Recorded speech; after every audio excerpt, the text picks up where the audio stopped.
Hey everybody, welcome to another Games that Infuriate Me to No End, also a live commentary, so it's technically a DW Plays. This is Prince of Persia 2, The Shadow and the Flame, as the direct sequel to the original Prince of Persia. It released in 1993 for DOS and for SNES, and what you're seeing here is the DOS version. It is version 1.0, more specifically. This is important because there are three versions of this game available. There's the initial release version, version IR.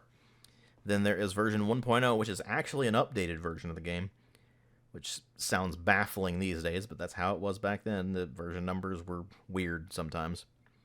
And then version 1.1 is an even further updated version of the game. What do these updates do? Well, they dramatically improve the responsiveness and timing windows of the controls.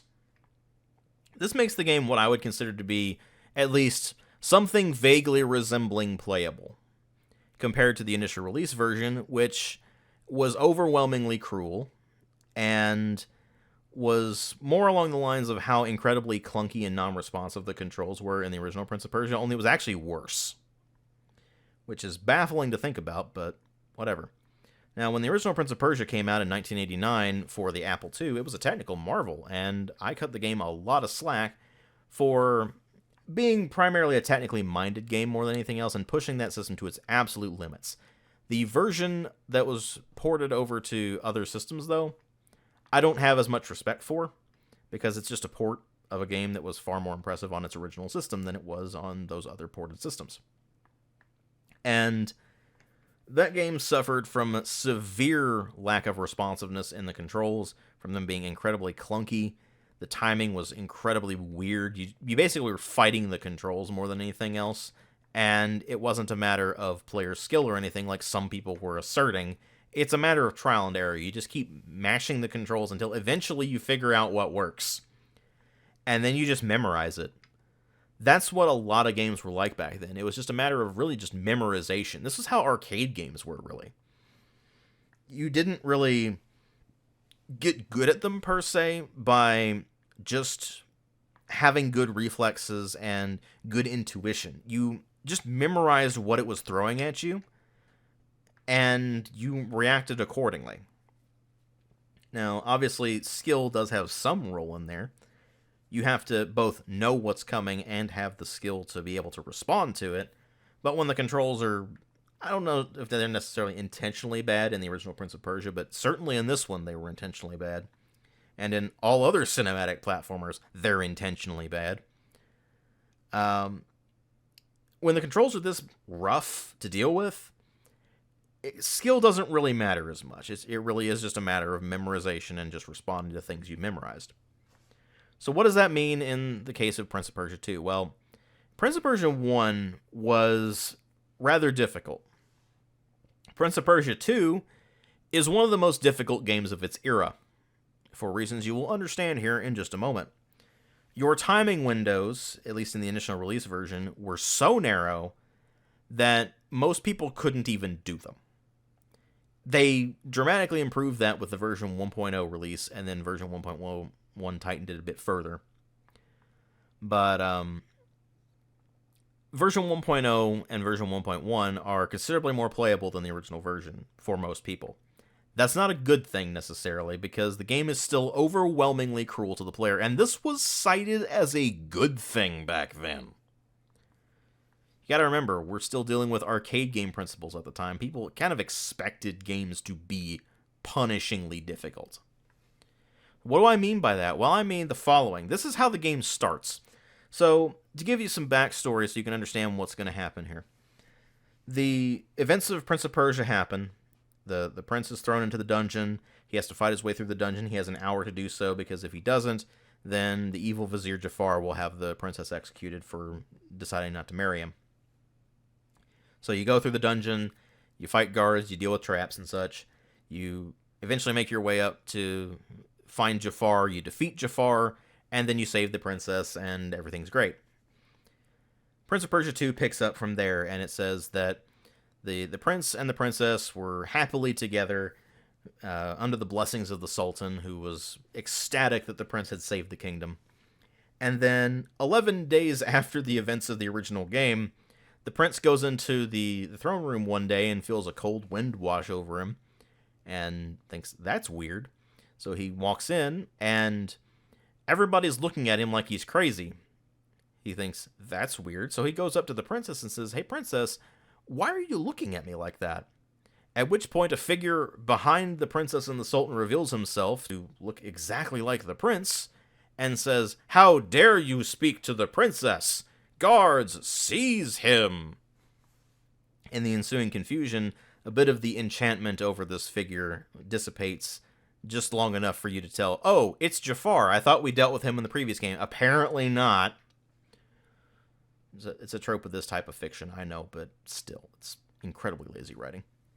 Anyway, at this point, the prince is being chased by the guards, and he has to escape, so he jumps through this particular window.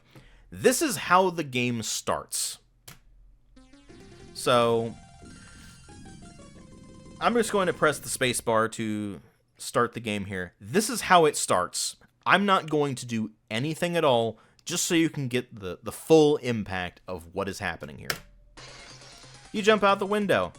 You immediately get attacked, and immediately die if you don't do something. Okay, so what do? Well, we draw our sword, we block, and then we riposte. Oh, we've dealt with that guard. Cool. Oh, there's another one. Well, let's deal with him. Okay, we're gonna block and then fall to our death, because whenever you block or attack with the guard there, you take a step backwards for some reason. I don't know why. The game's just built that way. Alright, now we know what to do. And we took a hit.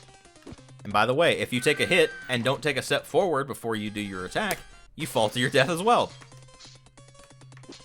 So I hope you don't make any mistakes. So now we've stepped forward a bit, so now we know we won't be falling to our death.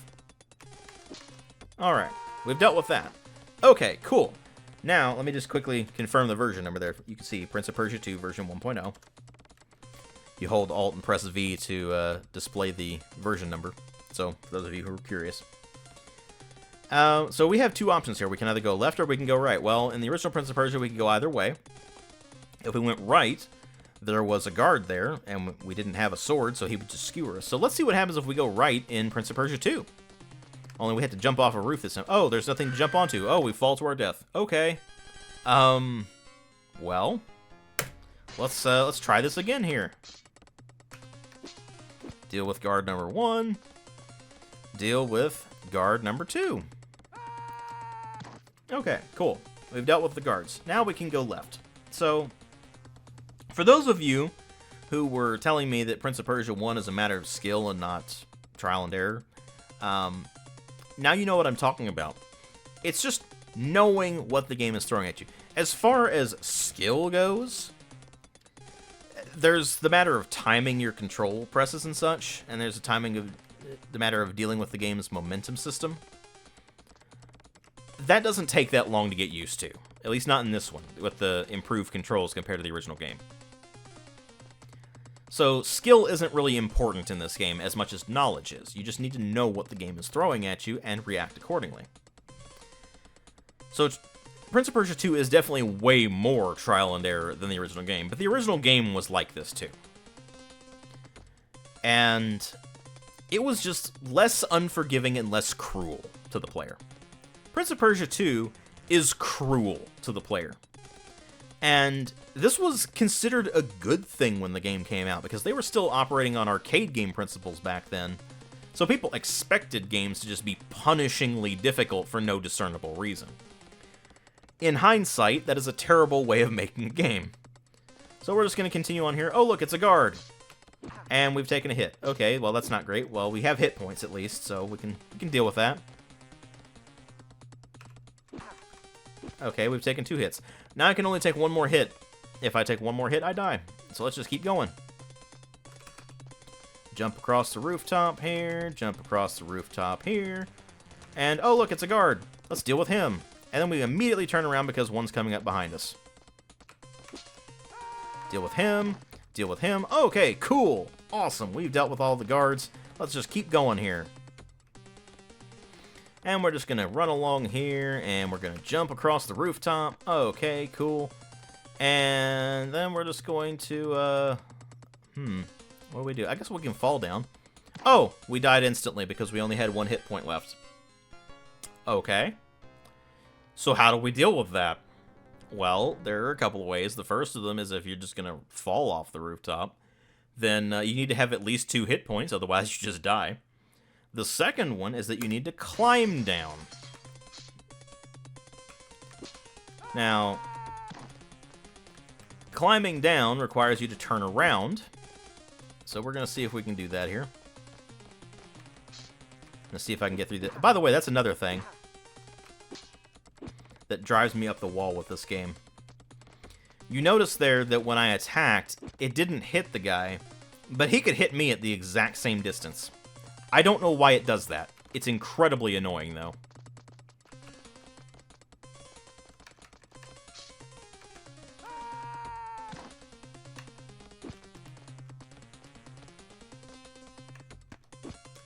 Okay, we've dealt with the guards. Now we need to climb down. So let's see if we can do that. Alright. Okay, so we shuffle along here. Okay, we managed to do it that time. Yay! Okay, now what? Oh, there's a guard there. He has 2 hit points. And I pressed the button and it didn't work. Okay, well, whatever. At this point, the game auto-saves, so in that regard, it's a bit more forgiving than the original game was. Because in the original game, you just, this guy's annoying. I don't know why it didn't block. It was very annoying, though. I can tell you that. We're gonna try this again here. Now that is just a matter of timing. Okay, now we have 2 options. We can either go to the left or we can go to the right. Let's see what happens if we go right.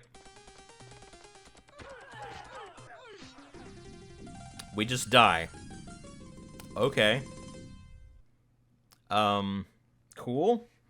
I guess that means we go left then. Let's go left and see what happens. And we'll run to try to avoid this guard. Okay. Cool. I pressed the jump key, and I didn't time it right, apparently, so I just fell into the ocean, and apparently the prince can't swim. Okay, cool. Let's try this again. And, we're just going to jump across, and immediately fall in and die. So, obviously we need to jump onto the escaping ship. Well, I haven't quite figured out how to do that yet. This is the problem. Because I just immediately fall into the water, and I'm not entirely sure what the key press I need to do is. Let's just keep pressing buttons until we figure out what happens. Oh. I thought we had it. Let's try it again.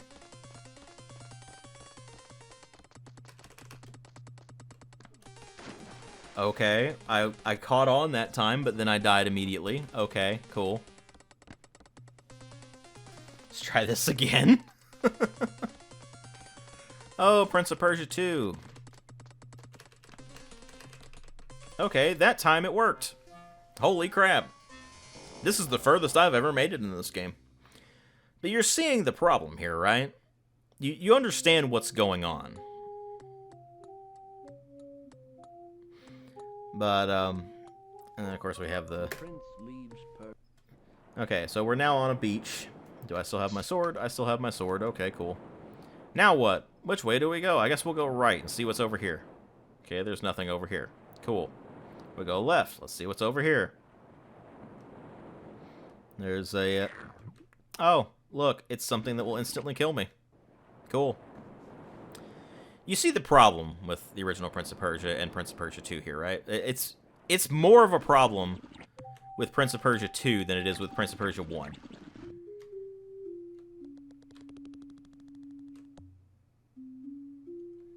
Okay. Now what? Oh, apparently my sword doesn't work there. Okay. So what exactly do I do? I don't know. Welcome to the trial and error of Prince of Persia 2. It's way stronger than Prince of Persia 1's trial and error. And if I keep going this way, then let me guess, yep. I fall into the... I go into the water.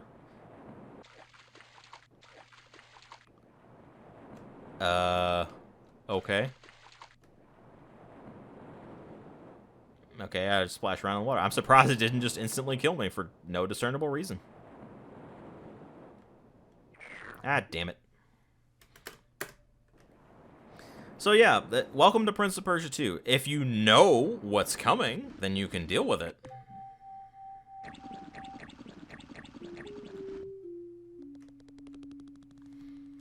Okay. What do I do? I don't know. Well, obviously I can't use my sword. So yeah, welcome to Prince of Persia 2. I don't know what to do here.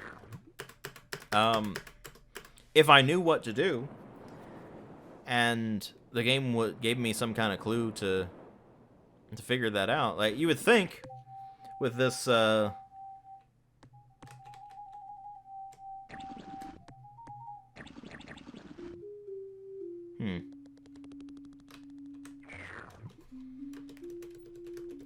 Let's just keep experimenting and see if we can find something that works. You see the problem I have here, right?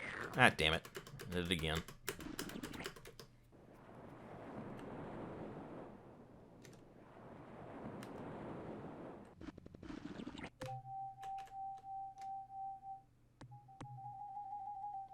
Okay. So we've jumped on the skull thing here.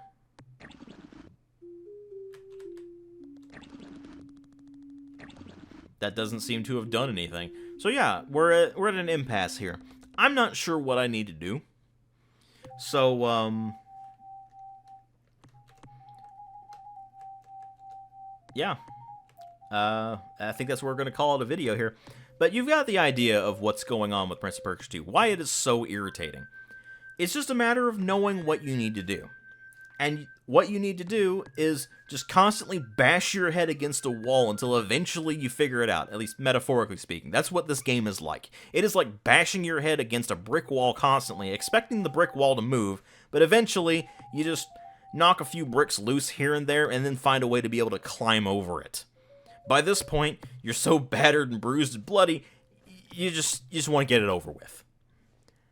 That's what Prince of Persia 2 is. It's not fun, it's not challenging, it's not a matter of skill, it's a matter of, oh, well, I just put up with the game long enough to be able to eventually finish it. It's not worth finishing, folks. The later Prince of Persia games were not like this. There was some trial and error, don't get me wrong, there was figuring out puzzles and such like that. It wasn't to this degree. It wasn't to where the game would just constantly punish you for making even the slightest mistakes. And that's the difference.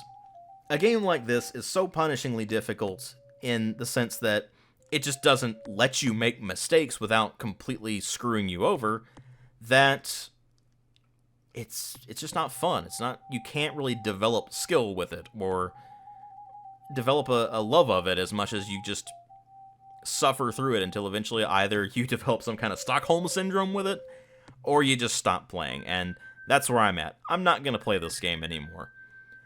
But I did still want to show it off on the channel because it is a historical, significant video game in the sense that it's part of the Prince of Persia series, and I wanted to cover every game in that. Now, I still have to figure out technical issues with Prince of Persia 3D, but I imagine that that will be a considerably less frustrating experience than this once I get to play it, because it's... They learned from more advanced designs than just cinematic platformers where everything is a matter of, well, just beat your head against a wall until you figure it out. And then, of course, the Sands of Time trilogy is the one where everybody remembers for a reason. So, we'll get there when we get there. At any rate, thank you all very much for watching.